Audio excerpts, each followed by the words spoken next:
बिस्मिल्लाहिर्रहमानिर्रहीम। अस्सलाम वालेकुम ख़वातीन व हज़रात। प्रोग्राम ऑन रिकॉर्ड के साथ जवाद शमसी आपकी खिदमत में हाजिर। नाज़रीन, मुल्क में हमारे पाकिस्तान, प्यारे पाकिस्तान में जो भी मामलात हैं, कभी 14 की बात होती है, 14 दिसंबर से सिविल नाफरमानी की, तो कभी एहतजाज की बात होती है। तो मैं फिर भी लोग इस पर बड़ी तनकीद करते हैं, लेकिन मैं एक चीज़ इसमें बड़ी पॉजिटिव देखता हूँ कि कुछ जो सियासी लोग, मुख्तलिफ सियासतदान हैं, नवाज शरीफ हैं, बिलावल भुट्टो हैं, जनाब इमरान खान हैं, या दीगर सियासी जमातों के जो सरबराहान हैं, जब वो किसी तहरीक का ऐलान करते हैं तो नाउमीदी कम होती है। जो मायूस लोग होते हैं उनमें एक उम्मीद की किरण पैदा होती है। और इसको पॉजिटिव अंदाज से मैं इसलिए देखता हूं कि जब मुझे सीरिया के हालात सामने होते हैं कि जिन मुल्कों में सियासत नहीं होती या सियासतदान नहीं होते, सियासतदान अच्छा या बुरा हो सकता है, लेकिन मैं समझता हूं उसका होना कंपलसरी है। अगर वो नहीं होते तो उन ममालिक का हाल अफगानिस्तान जैसा होता है, उन ममालिक का हाल शाम जैसा होता है, या दीगर ऐसे ममालिक जहां पे लाकानूनियत और अफरा तफरी और इस तरह के मामलात हैं, उस तरह का होता है। तो मैं तमाम मामलात को इसलिए आज डिस्कस करना चाह रहा हूं इसके साथ कि शाम में जो कुछ हुआ है, वहां बागियों ने बशार अल असद का तख्ता उलट दिया, वो मॉस्को पहुंच गए, उनको रशिया में पनाह मिल गई। लेकिन अमेरिका का कहना यह है कि हम इसका पीछा करेंगे। अब वहां पे क्या हालात बनेंगे, क्या ईरान को नीचा दिखाने के लिए, या ईरान के ऊपर काबू पाने के लिए, या ईरान को तहस नहस करने के लिए ये शाम पे कब्जा करवाया गया है या किया गया है, ये इंटरनेशनल थ्योरी है। अब आगे देखते हैं इसमें क्या होता है। मेरे साथ इस वक्त बहुत ही अहम इस मौजू पे तज्जिया करने के लिए मौजूद हैं, बड़ी अहम शख्सियत हैं जो इन मौजूआत पे जिनकी फुल ग्रिप है, जनाब ब्रिगेडियर गजनफर अली साहब। मैं इनको वेलकम करता हूं प्रोग्राम में। अस्सलाम वालेकुम सर। वालेकुम अस्सलाम। सर, मुझे बताइए कि शाम में क्या हुआ, आगे क्या होने का अंदेशा है, क्योंकि इसराइल की फौज जो है वो दाखिल हो चुकी है, पहाड़ियों पे कब्जा कर चुकी है और वो फायदा उठा रही है खाना जंगी का। तो अब ये असल में कब्जा किन लोगों ने किया है, क्योंकि बागियों की इस्तलाह बशार अल असद ने दरियाफ्त की थी। आप चूंकि इंटरनेशनल अमूर पे भी आपका काफी जो है वो ग्रिप है और आपने काम किया है अपना प्रोफेशनल, उस पे भी आपकी बड़ी ग्रिप है, तो मुझे बताइए ये हुआ क्या है और आगे क्या होगा। असल में सबसे पहले तो बिस्मिल्लाहिर्रहमानिर्रहीम, शमसी साहब ये बात याद रखिएगा कि किस टाइम फ्रेमवर्क में हुआ है, ये बड़ा जानना इस चीज के ऊपर जरूरी है। ये उस टाइम में हुआ है जिसमें आप देख लीजिए जो गाजा में जो कुछ हो रहा है उसने ईरान को भी और उसने इजराइल को भी और उसने लेबनान को भी कमिटेड रखा हुआ है वहां पे। और अभी आपने देखा लेबनान के अंदर लेबनान के साथ एक सीज फायर हुआ है, एग्रीमेंट साइन हुआ है इजराइल का, जिसके जरिए उन्हें कहा कि जी कुछ उसकी शिक्के हैं कि जी वहां पे हिजबुल्लाह जो है वो अपना क्या कहते हैं हथियार नहीं रखेगी और सरेंडर कर देगी, और बहुत सारी ऐसी चीजें इजराइल वहां से लैक्टिया रिवर और उसके विड्रॉ कर जाएगा। तो इसका मतलब ये है कि लेबनान और उसमें जो कुछ हो रहा था वहां पे उस टाइम फ्रेमवर्क में हुआ। फिर रशिया जो है यूक्रेन में बिजी है और वहां पे उनकी कॉन्सेंट्रेशन है यूक्रेन वॉर की तरफ है। उसके साथ साथ अमेरिका जो है वहां पे इलेक्शंस हुए हैं और वहां पे ट्रांजिशनल गवर्नमेंट्स हैं, बाइडन है जो जाने वाला है, ट्रंप ने आना है। तो एक तरह से जब इस किस्म की सिचुएशन होती है तो उसमें अपना लीडरशिप वैक्यूम आता है, गैप आता है, जिसके अंदर बड़े लंबे पॉलिसी साथ फैसले नहीं किए जाते। बाकी ईरान जो है वो ऑक्यूपाइड है विद हिजबुल्लाह और जो कुछ वहाँ पे हमास कर रही है वो अपने उनके जो इश्यूज है उसमें वो इन्वॉल्व है। तो इसका मतलब ये है कि इस तमाम चीज में सीरिया के ऊपर किसी की कॉन्सेंट्रेशन जो है वो थी नहीं। और बशर अल असद को वैसे दुनिया में कोई मुल्क नहीं था जो रिकग्नाइज करता हो या उसकी कोई वैल्यू हो, इसलिए कि उसने 3 दफा रेफरेंडम करा के इलेक्शन करा के वो खुद ही प्रेसिडेंट बन गया। उसके बाद उससे पहले उसका बाप हाफिज अल असद था जो बहुत जिसको दुनिया में बहुत बारबरिज्म के नाम पे जाना जाता था। और ये जो वहाँ पे रेजिस्टेंस तो चली हुई थी, लोग बशर अल असद से खुश नहीं थे, और वहाँ पे बहुत सारी जमहूरियत कोई नहीं थी, डिक्टेटरशिप थी, एक फैशिज्म चला हुआ था। तो उसके अंदर बहुत सारी तंजीमें हैं जो नाथियोसी में एक तंजीम थी जो तरकतिया इस्लामिया जिसको कहा जाता है, जिसका एक जुलानी नाम का आदमी है जो उसको लीड कर रहा है, और उन्होंने फिर अलेप्पो पे कब्जा किया। अब ये तमाम की तमाम एक आप कहें कि काउंटर रशियन और काउंटर प्रो इजराइल मूव है जो इस वक्त आपको सामने नजर आ रही है, और जिससे दुनिया की इजराइल से तवज्जो हटाने के लिए, क्योंकि यूएन जो है वो भी इजराइल पे तवज्जो दे रहा है, यूएन की बहुत सारी मैंडेटेड करारदादें भी आई हैं, उसके बाद ह्यूमन राइट्स की भी बहुत सारी चीजें हुई हैं।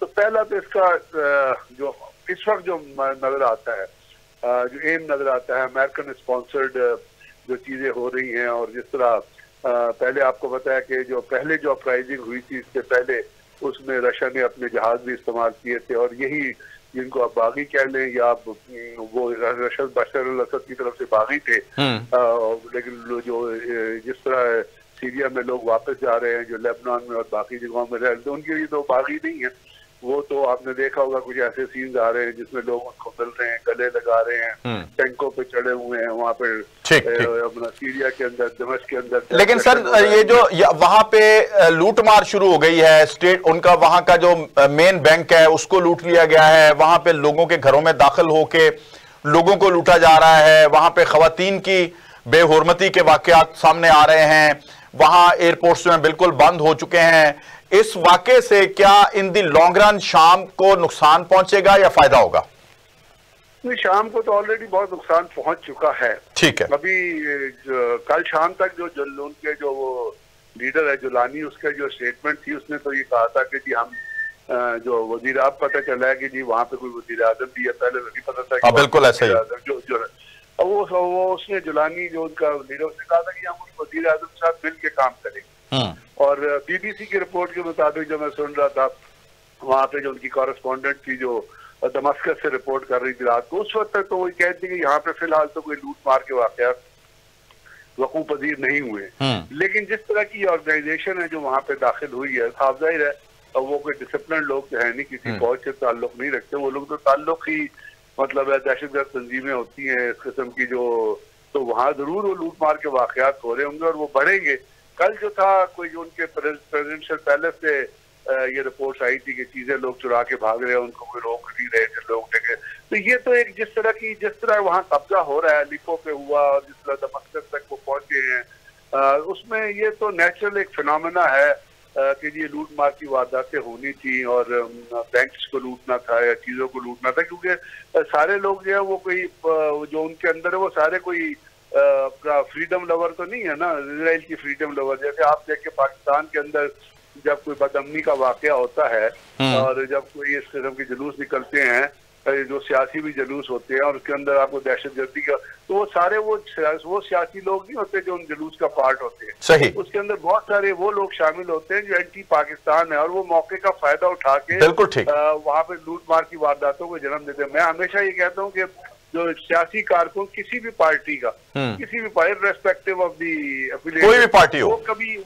कोई वो ये काम नहीं कर सकता जो आपको होते नजर आते हैं। बिल्कुल ठीक, बिल्कुल ठीक है। तो अच्छा सर, हम थोड़ा इसको इस तरह भी देख लें कि ये जो इंटरनेशनली ये गजा वाला जो इशू है, एक बड़ा मैं समझता हूं ऐसा इशू है कि जिसमें जालिम और मजलूम वाज़े तौर पे नजर आ रहे हैं। उसमें ईरान जो है उसका किरदार रहा है इसराइल के खिलाफ किसी भी हवाले से।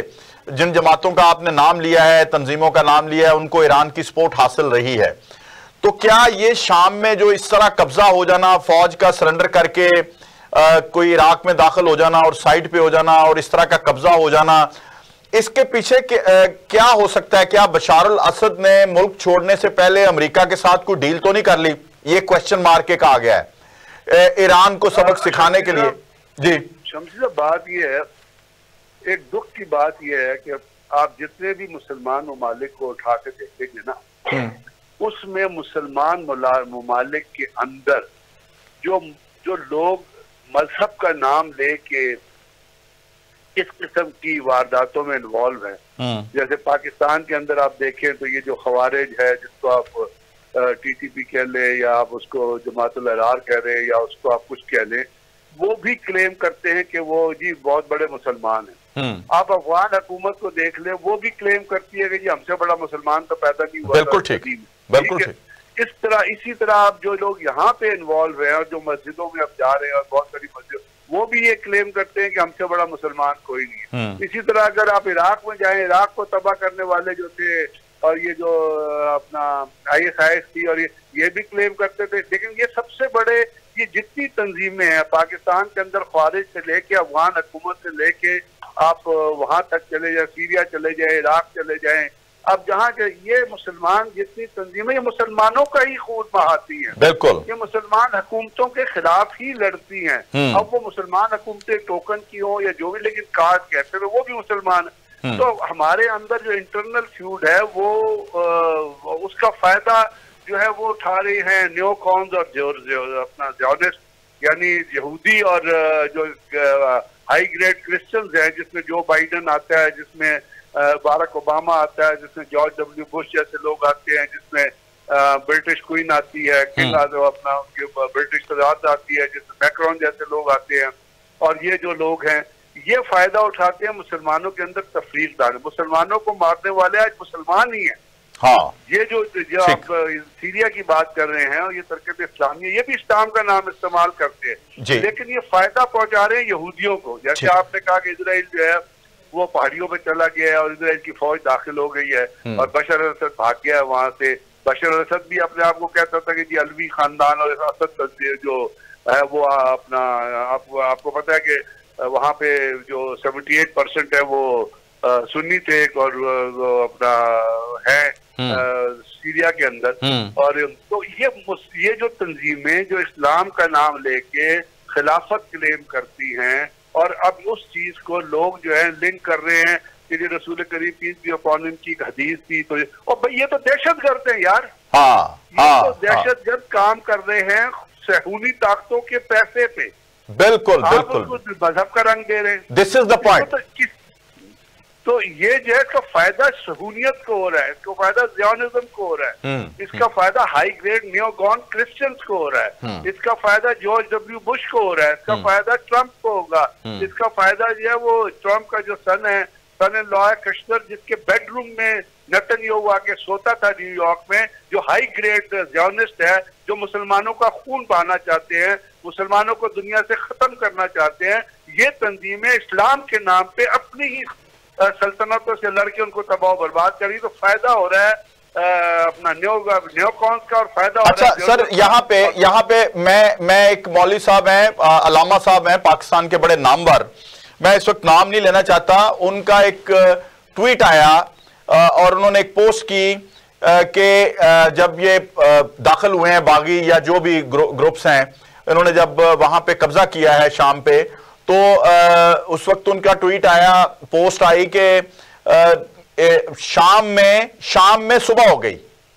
ये मुझे यार ये तो वो शब्जी भाई, ये तो यहाँ पाकिस्तान में वो मौलवी हैं जो कहते हैं कि VPN गैर शरई है। हाँ, आप उनकी किस बात का बिलीव करिए। वो मौलवी है जो जब लाउड स्पीकर आया था तो कहते जी लाउड स्पीकर आराम है, अब ये लाउड स्पीकर का पीछा नहीं छोड़ते। बिल्कुल ठीक, बिल्कुल ठीक है, बात तो छोड़ दे इनकी पाकिस्तान। अच्छा सर, अब आ जाए हम के जी इसके बाद जो कि ट्रंप जो था वो उसने ऐलान किया था जी मैं जंग बंदी करवाऊंगा, अमन कायम करूंगा, लेकिन उसने जो स्टेटमेंट दी है कब्जे के बाद, उसने ताजा स्टेटमेंट ये दी है कि मैं इसराइल के साथ हूं, वो जो भी करे, यानी अगर इसराइल शाम पे भी कब्जा कर ले तो ये उसके साथ है। सर मैंने तो आपको पहले बता दिया, पूरा ग्रैंड स्ट्रेटेजी आपको बता दिया, ज़ियोनिस्ट की, ट्रम्प के सन इन लॉ की। मैंने आपको कहा ना, ट्रम्प का सन इन लॉ इतना हाई ग्रेड ज़ियोनिस्ट प्रैक्टिशनर जो है कि जब न्यूयॉर्क आता था नेतन्याहू तो उसके बेडरूम में सोया करता था। अच्छा। हाँ जी, इतना उनका क्लोज रिलेशनशिप है। अच्छा, अब आगे आए, ईरान का क्या होगा? अब कोई लड़ाई इनके, ईरान को ये सबक सिखाने के लिए यहां तक तो पहुंच गए, अब आगे क्या होने वाला है? सर ईरान एक बहुत बड़ी पुरानी ताकत है। ईरानियन अपने नेशनलिज्म पे they are combined with each other. Iran के अंदर 98% शिया हैं। ईरान के अंदर कोई ऐसी मूवमेंट है नहीं। हाँ, उनकी हुकूमत के खिलाफ सियासी लेवल पे इख्तलाफात चलते रहते हैं, लेकिन मेरा ख्याल ये जो शाम के अंदर जो कुछ हो रहा है उसको मैं फोर्स ही करता हूँ, ये ईरान की कौम को और सॉलिडिफाई करेगा। अच्छा, और उसको मजबूत करेगा और उसको कोहेसिव करेगा। इट इज नॉट, वहां तो देखे ना, आप ईरान का कंपैरिजन करने से पहले सीरिया के पिछले 30-35 10-20 साल से हालात देखे क्या थे। हाफिज अल असद के जाने के बाद बशर अल असद तो उस वक्त बरतानिया में पढ़ रहा था ना, डॉक्टरी की तालीम हासिल कर रहा था। असल में तो हाफिज अल असद का बड़ा बेटा था जिसको उसने बसारुल असद जिसको उसने नॉमिनेट किया था, but he died in a road accident. वो तो उसके बाद उन्होंने हंगामी तौर पर बशर अल असद को वापस बुलाया और फिर उसको अपना जानशीन नॉमिनेट कर दिया। तो वो तो फिर वहां पे जैसे ही वो नॉमिनेट हुआ, वहाँ आपको पता है उसने 1 साल बाद डिक्टेटरशिप नॉमिनेट की, तो वहां पे मूवमेंट चल पड़ी एंटी बशर अल असद, और फिर अमेरिकन ने वहां पे पैसा डाला। वहां पे ये जो अरब स्प्रिंग थी उसका इफेक्ट आया, जो कुछ इराक में हो रहा था उसका असर गया। तो सीरिया तो बहुत डिवाइडेड था। सीरिया में आपको पता है कितने हफ्ते से जंग जारी है, और आपको कितनी दफा वहां पे बच्चों की लाशें हैं जो सड़कों में, जहाँ पे ISIS ने जो तबाही वहां पे की। तो ईरान में तो अल्लाह का शुक्र है, ऐसी कोई चीज नहीं है। मैं समझता हूँ कि ईरान अल्लाह करे खड़ा रहे और एक मजबूत दीवार की तरह खड़ा रहे, क्योंकि ईरान ही है इस वक्त जो एक जॉर्नलिज्म के लिए और अमेरिकन बदमाशी के लिए एक चैलेंज है। बिल्कुल अमेरिकन तो बदमाश है ना, ट्रम्प भी बदमाश है। बिल्कुल ठीक है। बहुत बहुत शुक्रिया, बहुत बहुत शुक्रिया जनाब ब्रिगेडियर सैयद गजनफर मेरे साथ मौजूद थे और उन्होंने आज के प्रोग्राम में शिरकत फरमाई। हम शुक्रगुजार हैं। प्रोग्राम को लेके आगे बढ़ेंगे, लेकिन छोटा सा ब्रेक है। ब्रेक के बाद वापस आते हैं, मेरे साथ रहिएगा।